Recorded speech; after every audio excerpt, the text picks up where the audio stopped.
Hello दोस्तों, हमारे इस यूट्यूब चैनल में आपका एक बार फिर से स्वागत है। आप देख रहे हैं जेएच सर क्लासेस।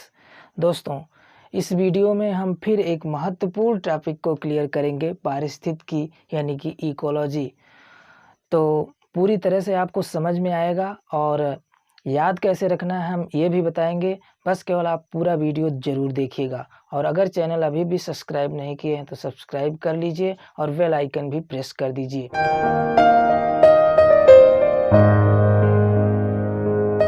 तो चलिए दोस्तों, शुरू करते हैं इकोलॉजी। तो सबसे पहले दो शब्दों में हम ये समझ लेते हैं कि इकोलॉजी क्या है। इकोलॉजी को हिंदी में पारिस्थितिकी कहते हैं। तो इकोलॉजी क्या है? इकोलॉजी बायोलॉजी की ही एक शाखा है, यानी बायोलॉजी की एक शाखा है जिसके अंदर जीवधारियों का उसके वातावरण से या पर्यावरण से क्या संबंध है, इसी का अध्ययन करते हैं। यानी सीधा सीधा समझिए, जीवधारियों का पर्यावरण के साथ परस्पर संबंधों का अध्ययन इकोलॉजी कहलाता है। अब जीवधारी क्या है? तो सभी पेड़ पौधे या सूक्ष्म जीव या कह लीजिए जो भी पदार्थ जिसमें जीव पाया जाता है उसको जीवधारी कहते हैं। अब है पर्यावरण क्या है? तो किसी भी जीवधारी के चारों तरफ वे सभी पदार्थ, चाहे जैविक हो चाहे अजैविक हो, या कह लीजिए सभी पेड़ पौधे, जीव जंतु, या फिर मिट्टी है, हवा है या वायु है, ये सभी पदार्थ पर्यावरण के अंतर्गत ही आते हैं। और वैसे भी पर्यावरण या वातावरण पर मैंने एक वीडियो पहले से अपलोड किया हुआ है, तो अगर आप नहीं देखे हैं तो आइकन पर क्लिक करके देख सकते हैं या फिर बाद में जा कर के प्लेलिस्ट में देख लीजिएगा। फिलहाल इस वीडियो में तो हम इकोलॉजी की ही बात करेंगे। तो सामान्य शब्दों में तो आपने समझ लिया कि जीवधारी का वातावरण के साथ क्या संबंध है, इसी का अध्ययन इकोलॉजी कहलाता है। लेकिन इसके बारे में विस्तार से समझने के लिए आपको 4 बिंदुओं पर ध्यान देना पड़ेगा, जिसमें पहला है इंट्रोडक्शन, यानी कि इकोलॉजी की भूमिका क्या है, और दूसरा है ब्रांचेज ऑफ इकोलॉजी, यानी कि इकोलॉजी की कितनी शाखाएं हैं, पारिस्थितिकी की शाखाएं, और तीसरा पॉइंट है मॉडर्न क्लासिफिकेशन। तो इन शाखाओं के अलावा कुछ और शाखाएं हैं जिन्हें मॉडर्न क्लासिफिकेशन के अंतर्गत क्लासिफाइड किया गया है। और चौथा एक इम्पॉर्टेंट पॉइंट है हैबिटेट एंड इकोलॉजिकल नीच। इसके बारे में हम विस्तार से अभी बताएंगे। तो चलिए सबसे पहले हम देख लेते हैं इकोलॉजी की क्या भूमिका है, यानी कि इसका इंट्रोडक्शन क्या है। इसमें आपको पूरी तरह से ये पता चल जाएगा कि इकोलॉजी किस शब्द से बना है और कितने शब्दों से मिलकर बना है, इसकी हिंदी में क्या परिभाषा है, इंग्लिश में क्या परिभाषा है, या इकोलॉजी शब्द किसने दिया है, इन सारी बातों की जानकारी आपको मिलेगी। तो चलिए देखते हैं। ये जो शब्द इकोलॉजी है, यह ओइकोलॉजी शब्द से बना हुआ है। यह एक ग्रीक शब्द है और जो इकोलॉजी है ये 2 शब्दों से मिलकर बना हुआ है। पहला है ओइकस और दूसरा है लोगोस। ओइकस मीन्स होता है हाउस, यानी कि घर या फिर लिविंग प्लेस जहाँ कोई भी प्राणी रहता हो, और लोगोस मीन्स होता है स्टडी। इसके पहले भी ये शब्द आप कई बार सुने होंगे, जैसे बायोलॉजी है, साइकोलॉजी है, जूलॉजी है। तो इसमें ये लोगोस शब्द कॉमन है, जहाँ भी लॉजी आया है वो लोगोस है, उसका मतलब होता है स्टडी यानी कि अध्ययन। उसके पहले वाला शब्द है जैसे जूलॉजी, तो जूलॉजी में जो जू है उसका मतलब जंतुओं का अध्ययन, बायोलॉजी में जो बायो है उसका मतलब जीवों का अध्ययन। तो ऐसे यहाँ पर जो ओएकस है इसका मतलब हाउस यानी कि घर या फिर लिविंग प्लेस जहाँ पर कोई प्राणी रहता हो। तो इस बात से देखिए दोनों शब्दों से पूरा स्पष्ट हो जा रहा है कि घर यानी लिविंग प्लेस का अध्ययन, जहाँ कोई भी प्राणी रहता हो उसी का अध्ययन इकोलॉजी कहलाता है। तो सर्वप्रथम इकोलॉजी शब्द रीटर नामक वैज्ञानिक ने 1868 ईस्वी में दिया था। लेकिन इस शब्द का विभेद यानी शब्द के बारे में जानकारी या इसके बारे में विस्तार से जानकारी अर्नेस्ट हैकल नामक वैज्ञानिक ने 1869 ईस्वी में दिया था।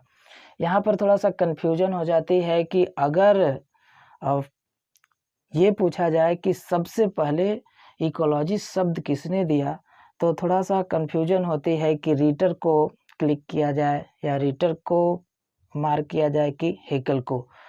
तो ऐसा कहीं नहीं पूछा गया है कि दोनों हो, हैकल और रीटर दोनों हो। तो अगर रीटर नहीं दिया हुआ है तो आप हैकल पर लगा दीजिए, और अगर रीटर हैकल दोनों दिया है तो आप रीटर पर ही लगाएंगे। लेकिन अधिकांशतः ऐसा दिया गया है कि रीटर नहीं दिया रहता है, हैकल ही दिया रहता है। हैकल नामक वैज्ञानिक ने इसे डिफाइन किया है जीवधारियों के कार्बनिक यानी कि ऑर्गेनिक, अकार्बनिक यानी कि इनऑर्गेनिक वातावरण और पारस्परिक संबंधों के अध्ययन को पारिस्थितिकी कहा जाता है। तो देखने पर तो ऐसे लग रहा है कि नहीं याद हो पाएगा, लेकिन यहाँ पर मैंने देखिए एक ग्राफ टाइप का बनाया हुआ है। इसे देख करके आप आसानी से याद रख सकते हैं हमेशा के लिए कि जीवधारी का कार्बनिक वातावरण, अकार्बनिक वातावरण तथा पारस्परिक संबंधों के अध्ययन को इकोलॉजी कहा जाता है। तो आपको सिर्फ 3 शब्द याद रखने हैं, यानी जीवधारी का कार्बनिक वातावरण से क्या संबंध है, और जीवधारी का अकार्बनिक वातावरण से क्या संबंध है, या जीवधारी का खुद जीवधारी से क्या संबंध है। इन सब का अध्ययन इकोलॉजी कहलाता है। अब इसको हिंदी में तो आप समझ गए। इसे साधारणतः इंग्लिश में भी डिफाइन कर सकते हैं, the total relationship of living organism, यानी कि जीवित पदार्थों का यानी कि लिविंग ऑर्गेनिज्म का जो टोटल रिलेशनशिप है किससे, to both organic and inorganic environment, यानी कि ऑर्गेनिक और इनऑर्गेनिक इन्वायरमेंट से क्या रिलेशन है लिविंग ऑर्गेनिज्म का, इसी की स्टडी इकोलॉजी कहलाती है। अब जो है किसी भी प्राणी की जो अनुकूलनशीलता है वही उस प्राणी का समस्त जीवन है, यानी कि प्राणी का समस्त जीवन अनुकूलनशीलता पर ही निर्भर करता है। यह आपको याद रखना है, इम्पॉर्टेंट पॉइंट है, यानी कि प्राणी का समस्त जीवन अनुकूलनशीलता पर ही निर्भर करता है। तो ये रही इसकी भूमिका। ज़्यादा कुछ नहीं, बस इतना समझना है कि ये ओइकोलॉजी शब्द से बना है और ये 2 शब्दों से मिलकर बना है, ओइकस और लोगोस। ओइकस मीन्स होता है हाउस यानी कि घर या लिविंग प्लेस जहाँ पर कोई प्राणी रहता हो। लोगोस मीन्स होता है स्टडी, यानी कि लिविंग प्लेस की स्टडी, लिविंग प्लेस का अध्ययन इकोलॉजी कहलाता है।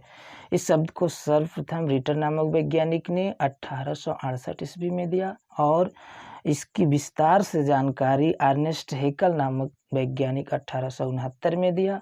उन्होंने डिफाइन भी किया कि जीवधारियों के कार्बनिक, अकार्बनिक वातावरण और पारस्परिक संबंधों के अध्ययन को पारिस्थितिकी कहा जाता है, यानी किसी भी जीवधारी का कार्बनिक वातावरण से और अकार्बनिक वातावरण से क्या संबंध है तथा जीवधारी का जीवधारियों से क्या संबंध है, इसी का अध्ययन इकोलॉजी कहलाता है। तो भूमिका आप समझ गए होंगे। अब चलिए दूसरी सीरीज में देखते हैं। यहाँ पर लिखा हुआ है ब्रांचेज ऑफ इकोलॉजी, यानी इकोलॉजी की कितनी शाखाएं हैं। पारिस्थितिकी की शाखाएं, तो पारिस्थितिकी की मुख्यतः 2 शाखाएं हैं। पहला देखिए ऑटो इकोलॉजी और दूसरा है सिन इकोलॉजी। तो जो ऑटिकोलॉजी है उसको हिंदी में स्वपारिस्थितिकी कहते हैं। बहुत ही सिंपल है। देखिए किसी एक ही प्राणी या एक ही जाति के प्राणियों के वातावरणीय संबंधों का अध्ययन किया जाता है स्वपारिस्थितिकी में, यानी कि स्वपारिस्थितिकी में किसी एक ही प्राणी का या एक ही जाति के प्राणियों का वातावरण से क्या संबंध है उसी का अध्ययन किया जाता है। तो इसकी जो दूसरी शाखा है सिन इकोलॉजी, यानी कि समपारिस्थितिकी, ये क्या है किसी स्थान के समस्त जीव समूहों के वातावरणीय संबंधों का अध्ययन, यानी किसी स्थान पर पाए जाने वाले जो समस्त जीव समूह हैं उनका अध्ययन सिन इकोलॉजी यानी कि समपारिस्थितिकी कहलाता है। अब जो ये सिन इकोलॉजी यानी समपारिस्थितिकी है, इसकी 3 उप शाखाएं देखिए, 1 2 3। अब इसमें तीनों में जो पहला है पॉपुलेशन इकोलॉजी, और दूसरा है कम्युनिटी इकोलॉजी, और तीसरा है इकोसिस्टम इकोलॉजी। चलिए एक एक समझते हैं। जो पॉपुलेशन इकोलॉजी है, यह एक ही जाति का समूह होता है। अब वह जाति समूह जंतु का भी हो सकता है, पादप का भी हो सकता है। अब एक जात का मतलब जैसे मानव एक जाति है, एक स्पीसीज है, तो यह मानव भी हो सकता है और कोई भी जंतु हो सकता है या कोई प्लांट भी हो सकता है। यानी कि एक ही जाति समूह का अध्ययन, एक ही जाति समूह का वातावरण से संबंधों का अध्ययन पॉपुलेशन इकोलॉजी कहलाता है। यानी कि आप सीधा सीधा इसमें समझ लीजिए, मानव एक जाति है। अब मानव का वातावरण से क्या संबंध है और वातावरण का मानव से क्या संबंध है, इनका जो संबंध है उसका अध्ययन पॉपुलेशन इकोलॉजी कहलाएगा। अब यहाँ पर मानव कह दिया हमने, तो इसका मतलब केवल मानव ही नहीं, कोई भी जाति हो सकती है, वो प्लांट भी हो सकते हैं। दूसरा देखिए जो है कम्युनिटी इकोलॉजी। तो यहाँ पर कम्युनिटी का मतलब जो मानव कम्युनिटी होती है, वहाँ पर इसका मतलब यहाँ पर मानव कम्युनिटी से मतलब नहीं है। बायोलॉजी में कम्युनिटी का मतलब होता है किसी निश्चित स्थान पर समस्त जीवों का जो समूह होता है, कई स्पीसीज का जो समूह होता है, उसको कम्युनिटी कहा जाता है। तो यहाँ पर देखिए लिखा हुआ है समस्त जीवधारियों, उसमें पादप भी हो सकते हैं, जंतु भी हो सकते हैं, जीवाणु भी हो सकते हैं, कवक भी हो सकते हैं। तो किसी स्थान पर पाए जाने वाले इन सभी जीव समूहों का वातावरण से क्या संबंध है, ये कम्युनिटी इकोलॉजी कहा जाएगा। अब तीसरा देखिए जो इकोसिस्टम इकोलॉजी, इसमें किसी स्थान पर पाए जाने वाले जैविक घटक, अजैविक घटक, जैविक घटक में पाए जाने वाले प्रोड्यूसर हैं, कंज्यूमर हैं, डिकम्पोजर हैं, इन सब का वातावरण से क्या संबंध है तथा इसमें एनर्जी का यानी ऊर्जा का प्रवाह कैसे होता है, या फिर इनका खाद्य जाल कैसा है, या इनकी खाद्य श्रृंखला कैसी है, इन सब का अध्ययन इकोसिस्टम इकोलॉजी के अंतर्गत किया जाता है। ये टॉपिक बहुत बड़ा है। अगले वीडियो में हम इसी टॉपिक के साथ मिलेंगे और पूरा विस्तार से बताएंगे कि इकोसिस्टम क्या है। अब चलिए तीसरी सीरीज में देखते हैं क्या है, मॉडर्न क्लासिफिकेशन। तो इस क्लासिफिकेशन यानी इस वर्गीकरण के अलावा इसका कुछ मॉडर्न क्लासिफिकेशन है, इसकी कई उपशाखाएं हैं जिसके बारे में अभी हम आपको बता रहे हैं। तो देखिए पहला क्या है, उत्पादन पारिस्थितिकी यानी कि प्रोडक्शन इकोलॉजी। इसमें किसी भी प्लांट का मैक्सिमम प्रोडक्शन कैसे कराया जाए, इसका अध्ययन किया जाता है।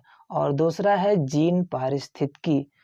इसमें जीन तो पता है, जीन क्या है, किसी सेल, कोई भी सेल हो उसके अंदर केंद्रक होता है और केंद्रक के अंदर क्रोमोसोम होता है और इसी क्रोमोसोम में डीएनए होता है और डीएनए के अंदर ही जीन होते हैं, डीएनए पर ही जीन पाए जाते हैं और यही वो जीन है जो एक पीढ़ी के लक्षण को दूसरी पीढ़ी में ले जाता है।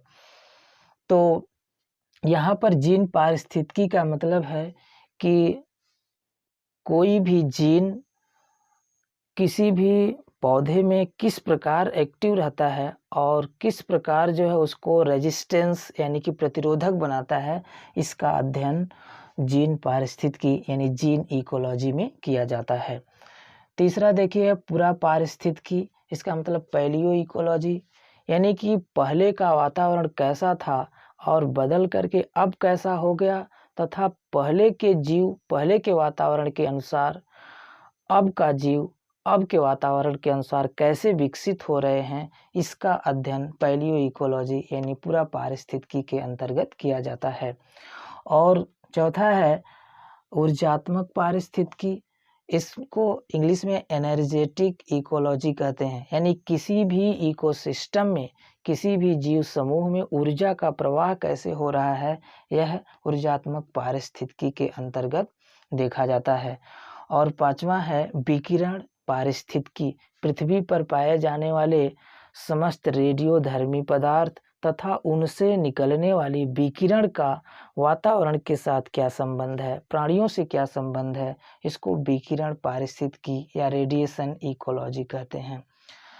छठवां है वास स्थान पारिस्थितिकी। किसी भी प्राणी का वास स्थान और उस प्राणी के साथ क्या संबंध है, उसको वास स्थान पारिस्थितिकी या हैबिटेट इकोलॉजी कहेंगे। और सातवां है संरक्षण पारिस्थितिकी। तो जो प्राणियों का आवास है वो या तो जल हो सकता है, या तो मिट्टी यानी स्थल हो सकता है, या वायु हो सकती है। तो जल, वायु, मिट्टी, इनका कंजर्वेशन यानी संरक्षण कैसे किया जाए, इसको कंजर्वेशन इकोलॉजी या संरक्षण पारिस्थितिकी कहेंगे। और आठवां है प्रदूषण पारिस्थितिकी यानी कि पॉल्यूशन इकोलॉजी। तो वातावरण में पाए जाने वाले विभिन्न प्रकार का प्रदूषण और उन प्रदूषण के कारण और सभी जीव समूहों पर उनका क्या प्रभाव है, इन सब का अध्ययन प्रदूषण पारिस्थितिकी कहलाता है, यानी पॉल्यूशन इकोलॉजी कहलाएगा। चौथी सीरीज है वह है हैबिटेट एंड इकोलॉजिकल नीच। तो हैबिटेट क्या है और इकोलॉजिकल नीच क्या है, इसको अलग अलग समझना पड़ेगा। अब देखिए हैबिटेट क्या है। तो हैबिटेट जो होता है वह एक सामान्य निवास स्थान होता है जहाँ पर कोई भी प्राणी ग्रो कर सके, वृद्धि कर सके। उदाहरण के लिए वो स्थान मिट्टी भी हो सकता है, तालाब या किसी जीव का शरीर भी हो सकता है, उसको वास स्थान बोलते हैं। और जो इकोलॉजिकल नीच है इसको हिंदी में पारिस्थितिकीय कर्मता या पारिस्थितिकीय कर्म स्थित बोलते हैं। इस शब्द को सर्वप्रथम जोसेफ ग्रीनेल ने 1913 ईस्वी में दिया था और उन्होंने बताया था कि वह आवासीय भाग जिसमें प्राणी कार्य संपन्न करता है। यानी कि यह भी एक प्रकार का आवासीय भाग ही होता है, इसमें प्राणी अपने कार्य को संपन्न करता है। जैसे अभी आप देखे होंगे कुछ पक्षी हैं, उनका आवास पेड़ पर होता है लेकिन वो अपना कार्य संपन्न आकर के जमीन पर करते हैं। कुछ प्राणी ऐसे भी देखे होंगे उनका वास स्थान नदी के किनारे होता है लेकिन अपने कार्य को संपन्न करने के लिए वो नदी के बीच में आते हैं या फिर तालाब के बीच में जाते हैं। और ओडम नामक वैज्ञानिक ने इसको परिभाषित भी किया है कि इकोलॉजिकल नीच किसे कहते हैं, और कई वैज्ञानिक इसको परिभाषित किए हैं। तो ओडम के अनुसार मैंने यहाँ पर दिखाया है, वास स्थान किसी जीव का पता है यानी कि एड्रेस है। वास स्थान वह क्षेत्र है, वह भाग है जहाँ पर वह प्राणी रहता है यानी कि उसका एड्रेस है। और कर्म स्थित यानी कि जो नीच है वो उसका व्यवसाय है यानी प्रोफेशन है जहाँ पर वह क्रियाशील रहता है। और एग्जाम्पल में भी उन्होंने बताया है कि ये कोरिजा और नोटोनेक्टा दो एक्वेटिक इंसेक्ट हैं यानी कि जलीय इंसेक्ट हैं, जल में पाए जाने वाले कीट हैं और दोनों का वास स्थान तो जल ही है यानी कि हैबिटेट क्या है, जल है। ये हैबिटेट जो है इनका जल ही है, लेकिन दोनों का जो क्रियाशीलता है, दोनों का जो एक्टिव प्लेस है जहाँ पर ये इनकी जो कर्म स्थित है वो अलग अलग है। जैसे ये जो कोरिजा है ये मृतोपजीवी है और नोटोनेक्टा परभक्षी है। तो दोनों में अंतर है। जो हैबिटेट है वह उसका लिविंग प्लेस है जहाँ पर वह रहता है, और जो इकोलॉजिकल नीच है वो उसका क्रियाशीलता का क्षेत्र है जहाँ पर वह ज़्यादा से ज़्यादा क्रियाशील रहता है। तो ये है विवरण इकोलॉजी का, और मेरी समझ से पूरी तरह से आपको समझ में आ गया होगा। और फिर मिलते हैं अगले वीडियो में।